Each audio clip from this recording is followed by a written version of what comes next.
Good morning everyone. तो आज हम पढ़ेंगे terms related to movement.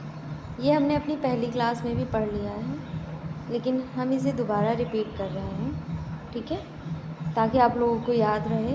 Terms related to movement में क्या है? Flexion, extension, abduction, adduction, rotation, circumduction और स्पेशल मूवमेंट, ठीक है। फ्लैक्शन में क्या होता है? एंगल डिक्रीज़ होता है। फ्लैक्शन में क्या होता है? एंगल डिक्रीज़ होता है।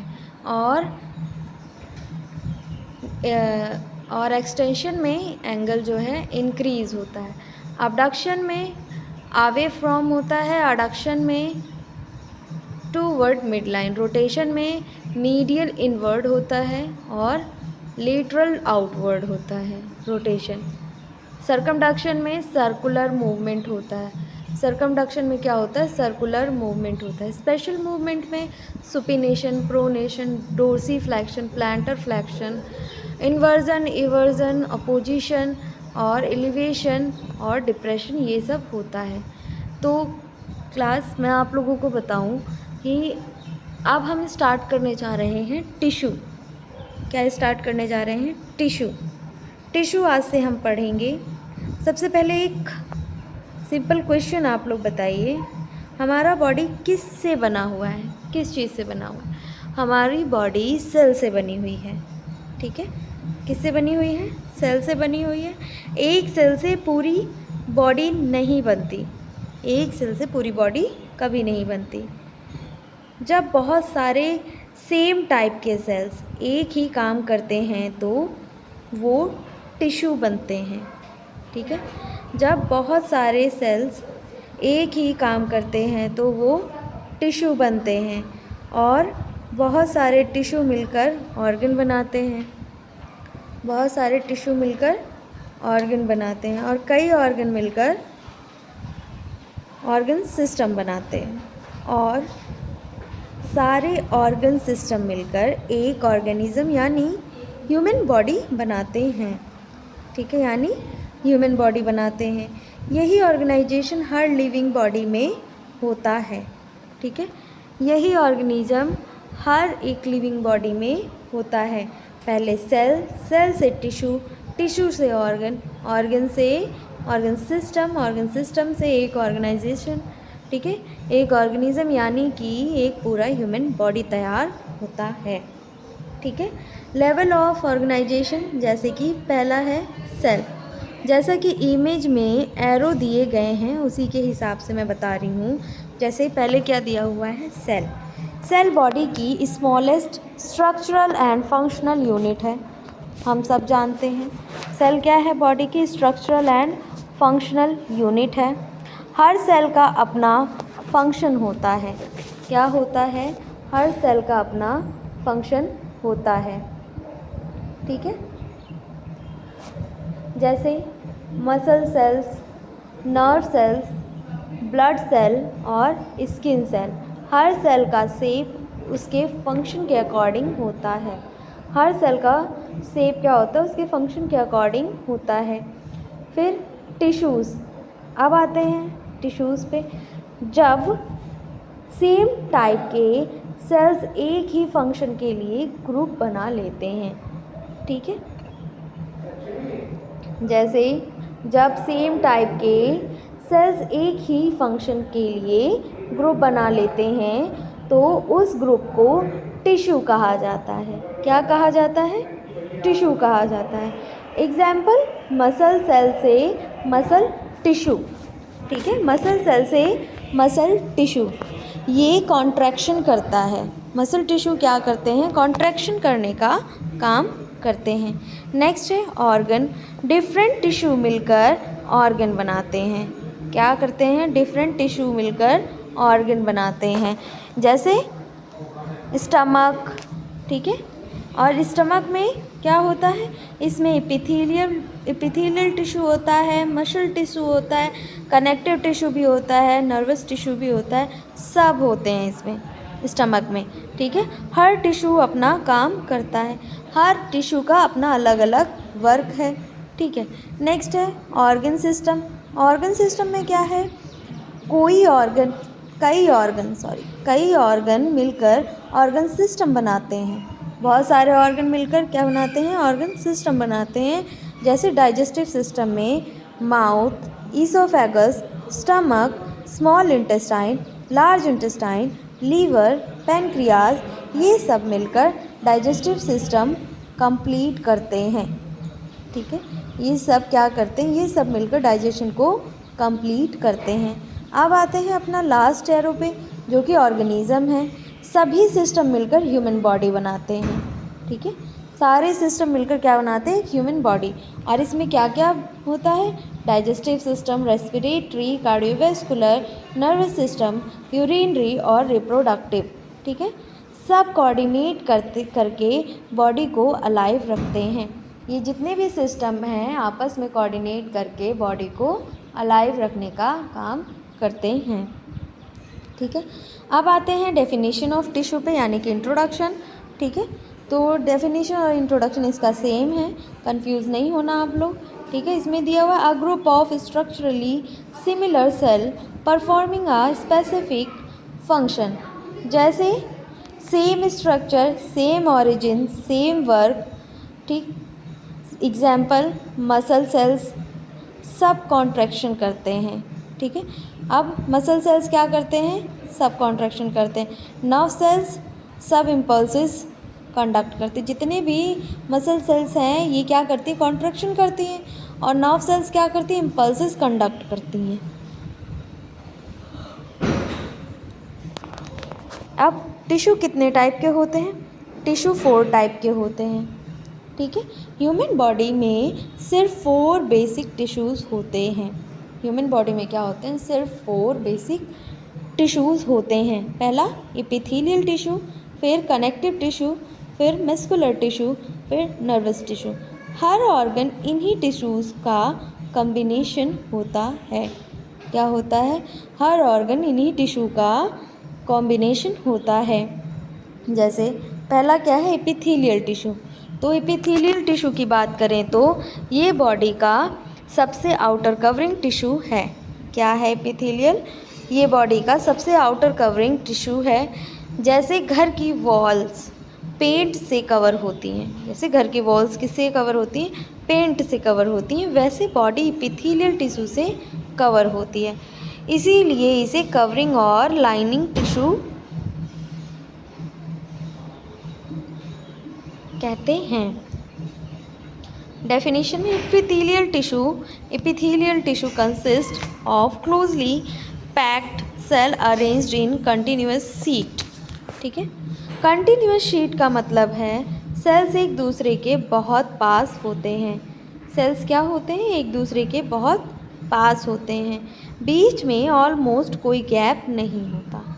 बीच में ऑलमोस्ट कोई भी गैप प्रेजेंट नहीं होता। ठीक है, और ये कहाँ मिलती हैं? बॉडी के सरफेस पे, स्किन पे, माउथ पे, स्टमक पे, इंटेस्टाइन पे, लंग्स पे, किडनी और ब्लड वेसल्स यानी यूरिनरी ब्लैडर में। ठीक है, ऑलमोस्ट हर ऑर्गन की लाइन एपिथेलियल टिश्यू से बनी होती है। ठीक है, ऑलमोस्ट हर ऑर्गन की लाइनिंग एपिथेलियल टिश्यू से बनी होती है।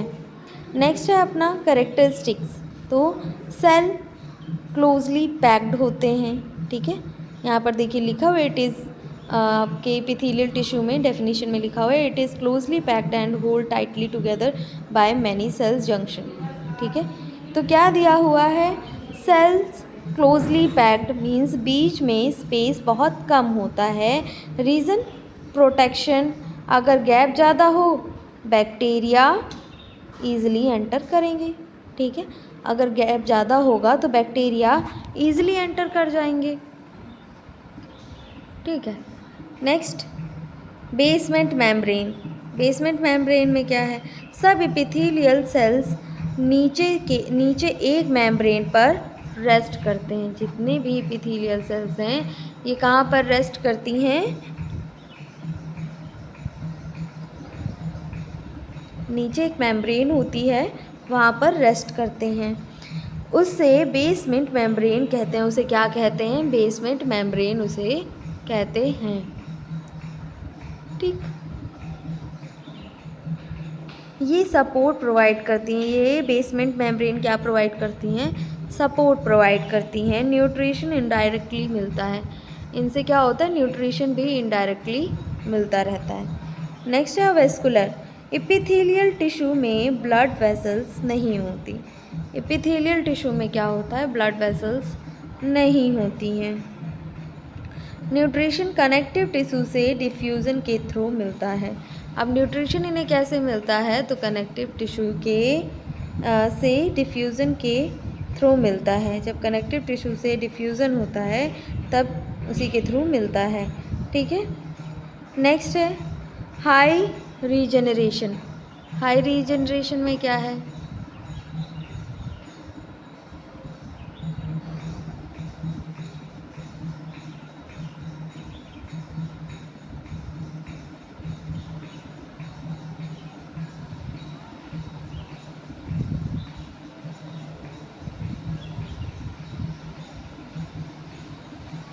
हाई रीजनरेशन में बॉडी की सबसे fast repairing tissue, skin cut हो जाए, ठीक, माउथ अल्सर हो जाए या फिर इंटेस्टाइनल लाइनिंग, सब रैपिडली रिपेयर होते हैं। अब इसके फंक्शन क्या क्या हैं,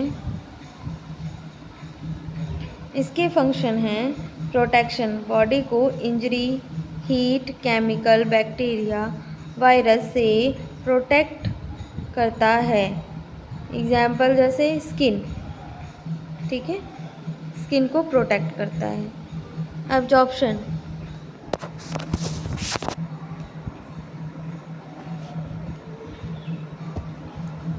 एब्जॉर्प्शन में क्या है, एब्जॉर्प्शन में फूड एब्जॉर्ब करता है, क्या करता है, फूड को एब्जॉर्ब करता है, जैसे स्मॉल इंटेस्टाइन में होता है, ये इसका एग्जाम्पल है। अब है secretion, mucus, hormone, enzyme, sweat सब एपिथेलियल ग्लैंड बनाती है।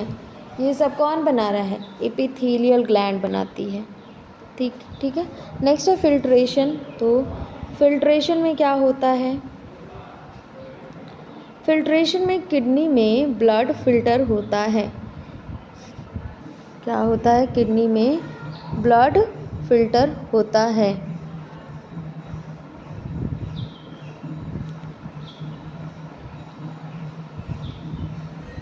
नेक्स्ट है एक्सक्रीशन। एक्सक्रीशन में क्या है, वेस्ट रिमूव करता है, किडनी ट्यूब्यूल्स, वेस्ट रिमूव करता है कौन, किडनी ट्यूब्यूल्स। ठीक है। टाइप ऑफ एपिथेलियल, ठीक है, टाइप ऑफ एपिथेलियम। अब आप जो ये इमेजेस हैं इनको एक्सप्लेन करें थोड़ा, ठीक है। तो सिंपल स्क्वामस एपिथेलियम, ये जितनी भी इमेज दी हुई है इसमें क्या दिया हुआ, simple squamous epithelium, single layer, क्या है ये, single layer, flat sales, very thin. अब इनकी लोकेशन क्या है, इनकी लोकेशन है एल्वियोलाई, इनकी location alveoli, blood vessels, lymph vessels, function, ठीक है। अब इसकी फंक्शन क्या है, देखो ये इसकी क्या थी, लोकेशन थी, क्या थी, लोकेशन, तो लोकेशन में alveoli, blood vessels, lymph vessels, ठीक है। अब इसका फंक्शन क्या है, रैपिड डिफ्यूज़न करना, गैस एक्सचेंज करना, फिल्ट्रेशन करना, ठीक है, ये इसके फंक्शंस हैं। जैसे एक एग्जांपल दे दूँ, ऑक्सीजन लंग्स से ब्लड में इसी टिश्यू के थ्रू जाता है, ऑक्सीजन लंग्स में किसके थ्रू जाता है, इसी टिश्यू के थ्रू जाता है। नेक्स्ट है simple cuboidal epithelium, simple cuboidal epithelium, cube shaped cell, ठीक है, ये कैसे होते हैं, क्यूब शेप्ड के होते हैं। अब इनकी लोकेशन क्या होती है, kidney tubules, small glands, function, absorption और सिक्रीशन। नेक्स्ट है सिंपल कोलुमिनार एपिथेलियम, सिंपल कोलुमिनार एपिथेलियम में क्या होता है, टॉल सेल्स, टॉल सेल्स होती हैं इसमें, मतलब लंबी, ठीक है। और इसका इसकी लोकेशन क्या होती है, stomach, small intestine, function, absorption और सिक्रीशन, यही न्यूट्रिएंट्स एब्जॉर्ब करते हैं। ठीक। नेक्स्ट है स्यूडो स्ट्रेटिफाइड कॉलुमिनार एपिथेलियम एक लेयर होती है, लेकिन देखने में मल्टीपल लेयर लगती हैं। ठीक है, ये क्या है? Pseudo stratified columnar epithelium.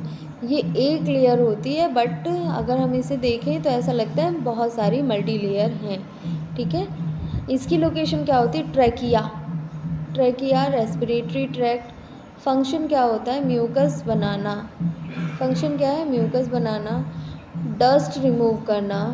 सीलिया mucus को ऊपर पुश करना। सीलिया म्यूकस को क्या करता है? ऊपर की तरफ पुश करता है। ठीक है, नेक्स्ट है stratified squamous epithelium. Stratified squamous epithelium multi layer होते हैं इसमें, और इसकी लोकेशन होती है skin, mouth, oesophagus, vagina, stomach और प्रोटेक्शन। ठीक है, इसमें क्या है? ये फ्रिक्शन को टोलरेट करता है। ये क्या करता है? फ्रिक्शन को टोलरेट करता है। ठीक है, पहला क्या है?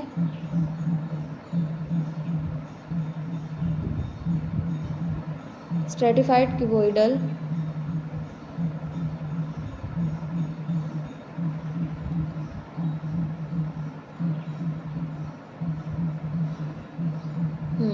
अब हमारा आता है स्ट्रेटिफाइड क्यूबोइडल। तो ये रेयर टिश्यू है, और इसकी लोकेशन क्या है? Sweat gland, salivary gland. Function, और इसका फंक्शन क्या है? प्रोटेक्शन। ठीक है, स्ट्रेटिफाइड क्यूबोइडल क्या करती है? प्रोटेक्शन का काम करती है। नेक्स्ट है स्ट्रेटिफाइड कॉलुमिनार। तो ये भी रेयर है, मेल यूरेथ्रा में मिलता है देखने को, और लार्ज डक्ट में। ठीक है, प्रोटेक्शन करता है और सिक्रीशन करता है, ये इसके फंक्शन है। नेक्स्ट है ट्रांजिशनल एपिथेलियम। ट्रांजिशनल एपिथेलियम में special tissues, location urinary bladder. इसकी लोकेशन क्या है? Urinary bladder, ureter. और फंक्शन क्या है? स्ट्रेचिंग। ब्लैडर जब यूरिन से फिल कर होता है तो ये टिश्यू स्ट्रेच होने लगती हैं। ठीक है, यूरिन निकलने के बाद वापस नॉर्मल हो जाता है। यूरिन निकलने के बाद ये वापस नॉर्मल हो जाता है। Classification of epithelium. जो जैसा कि आप इस इमेज में देख रहे हैं, 3 बेसिस दिए गए हैं। ठीक है, क्या दिए गए हैं? 3 बेसिस दिए गए हैं बेस्ड ऑन लेयर। पहला क्या है? Based on layer. ठीक है, ये जो इमेज आपको दिख रही है इसमें दिया हुआ है based on layer. Simple 1 layer. Function क्या है इसका? एब्जॉर्प्शन, फिल्ट्रेशन और सिक्रीशन। नेक्स्ट है स्ट्रेटिफाइड, मैनी लेयर्स, प्रोटेक्शन। ठीक है, और based on shape, squamous, flat, diffusion, cuboidal, cube, secretion, corona.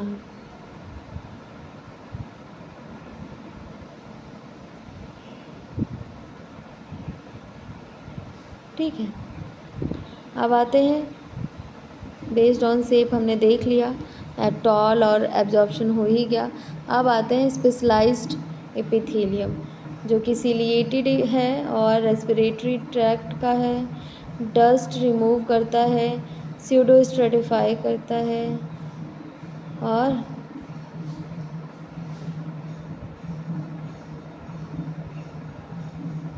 Pseudo stratified trachea, transitional bladder, glandular और इनके इंडोक्राइन, एक्सोक्राइन ग्लैंड। ठीक है, ये हमारा ख़त्म हुआ एपिथेलियम टिश्यू। नेक्स्ट है हमारा कनेक्टिव टिश्यू।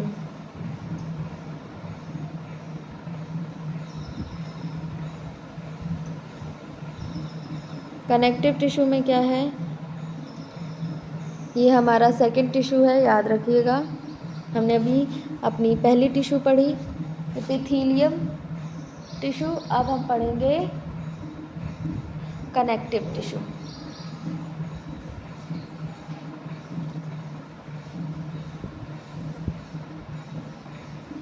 कनेक्टिव टिश्यू में ये बॉडी का सबसे अबंडेंट टिश्यू है, अबंडेंट टिश्यू है ये बॉडी का।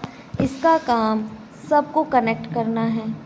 इसका काम क्या होता है? सबको कनेक्ट करना, सपोर्ट देना, पैकिंग करना और प्रोटेक्शन करना। ठीक है, ये इसका काम होता है। क्या करना? पैकिंग करना, सपोर्ट देना और सबको कनेक्ट रखना, ये इसका काम है। ठीक है, नेक्स्ट डेफिनेशन। नेक्स्ट है इसकी definition.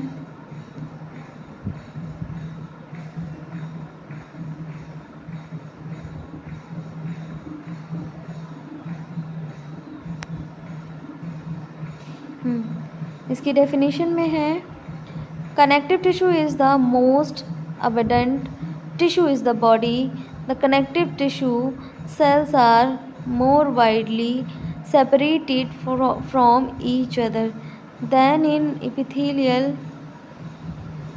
intracellular substance.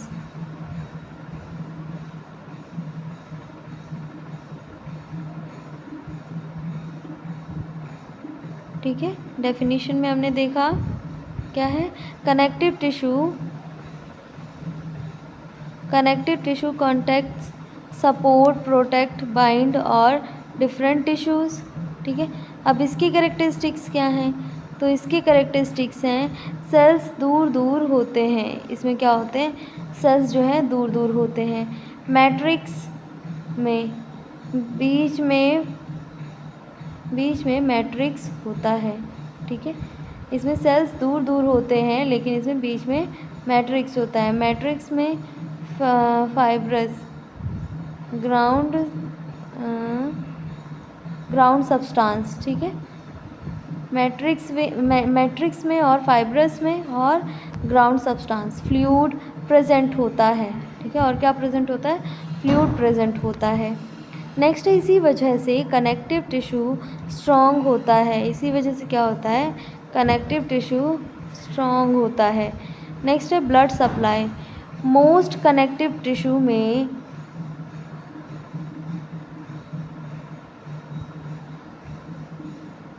Blood supply में मोस्ट कनेक्टिव टिश्यू में ब्लड सप्लाई अच्छी होती है। जैसे एक्सेप्शन। ठीक है, एक्सेप्शन कार्टिलेज, इसमें ब्लड सप्लाई नहीं होती। इसमें क्या होता है? ब्लड सप्लाई नहीं होती। इसी वजह से कार्टिलेज स्लोली हील करता है। इसी वजह से क्या? कार्टिलेज भी हील स्लोली ही करता है। ठीक है, नेक्स्ट है इसका फंक्शन। तो फंक्शन में सपोर्ट है, सपोर्ट में बोन्स, कार्टिलेज और लिगामेंट और सब सपोर्ट देते हैं। नेक्स्ट है बाइंडिंग। तो बाइंडिंग में क्या है?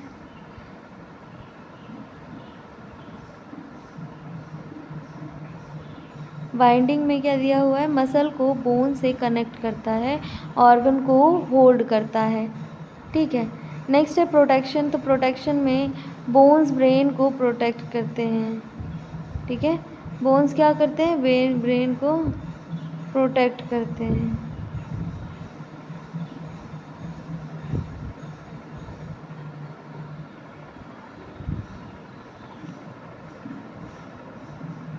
तो क्लास आज हम अपनी क्लास यहीं तक ही रखते हैं।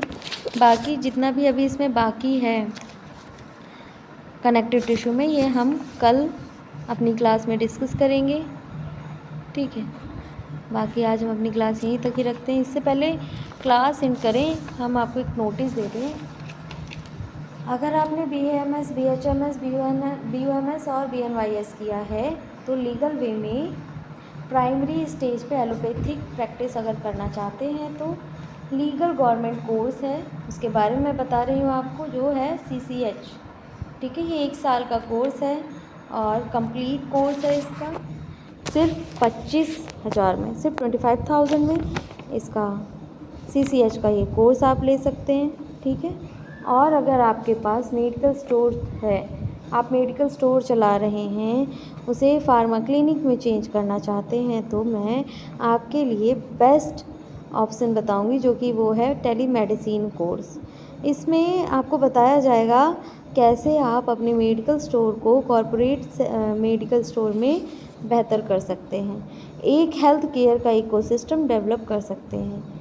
इसमें आप डॉक्टर से ऑडियो वीडियो पे कांटेक्ट हो सकते हैं और कंप्लीट फ़ीस इसका भी वही रहेगा 25,000, ठीक है। और अगर आप लोग इंटरेस्टेड हो तो वीडियो में दिए गए नंबर पे कॉल कर सकते हैं, जो वीडियो पे नंबर शो हो रहा है उस नंबर पे आप लोग कॉल कर सकते हैं। Thank you class. अपनी क्लास आज हम यहीं एंड करते हैं।